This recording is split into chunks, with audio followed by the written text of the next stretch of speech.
Dress আপের colour হলুদ হইলে ভালো লাগতো।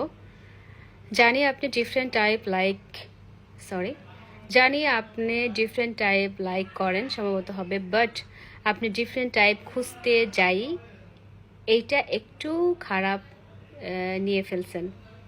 প্রথমত হচ্ছে আমার যেটা পছন্দ অবশ্যই আমি সেটাই পরবো। তারপরে আপনাকে থ্যাংক ইউ, আপনি আপনার ওপিনিয়নটা জানিয়েছেন। আমি জাস্ট আপনাকে এতটুকুই বলবো, আপনি ফলো করেছেন কিনা আমি জানি না, আমার হচ্ছে ডেকোরেশন কিন্তু হলুদ এবং সাদা। হলুদ এবং সাদার মধ্যে যদি আমি হলুদ হয়ে বসে থাকতাম তখন কেমন লাগতো জানি, এটা আপনি ভাবেননি।